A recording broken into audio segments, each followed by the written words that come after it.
Sudan में नरसंहार का दौर जारी है। विद्रोहियों पर सेना ने हवा से बमबारी की थी और इसके बाद विद्रोही गुट ने एक रूसी कार्गो विमान को गिरा दिया। रूसी विमान का इस्तेमाल सूडान की सेना कर रही है। आप देखिए।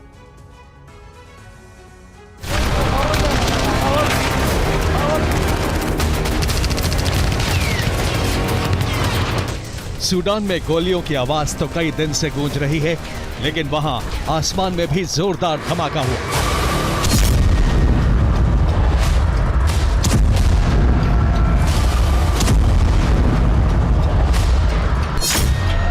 उसके बाद जमीन पर आग का गोला बना एक विमान गिरा।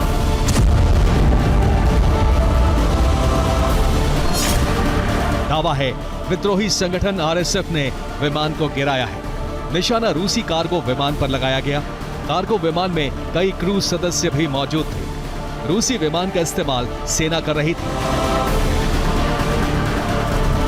सूडान में वहां के विद्रोही लगातार नरसंहार कर रहे हैं। सेना और विद्रोहियों की लड़ाई में सबसे अधिक मौतें आम लोगों की हो रही हैं। सैटेलाइट तस्वीरों से पता चला है कि विद्रोही संगठन आरएसएफ शवों को छिपाने के लिए बड़े बड़े गड्ढे खोद रहा है। अस्पताल और गलियों से शवों को लाकर सामूहिक रूप से दफनाया जा रहा है।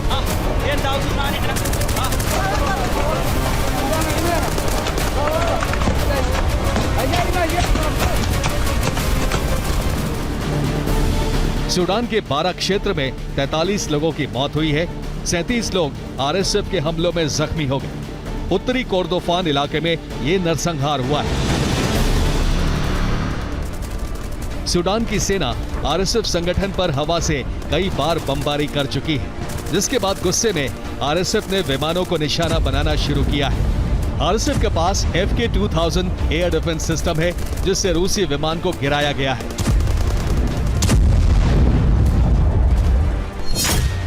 सूडान में SAF और आरएसएफ के बीच जंग चल रही है। SAF का मतलब सूडानी सशस्त्र बल यानी देश की सेना है। आरएसएफ का मतलब रैपिड सपोर्ट फोर्सेस है, ये अर्धसैनिक बल है। सूडान वर्षों से गृह युद्ध की आग में झुलस रहा है।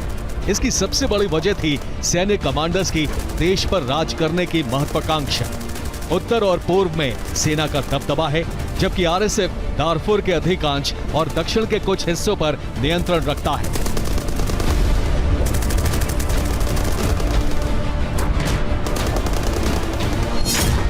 सूडान में चल रहे गृह युद्ध में दुनिया के कई देशों का नाम भी शामिल है। सूडान की सेना को मिस्र, तुर्की और ईरान का समर्थन प्राप्त है, जबकि सूडानी अर्धसैनिक बल आरएसएफ को संयुक्त अरब अमीरातों और लीबिया का समर्थन प्राप्त है।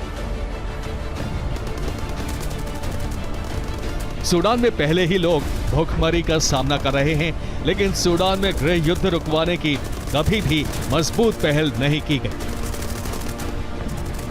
Bureau report, TV9, Bharatvarsh.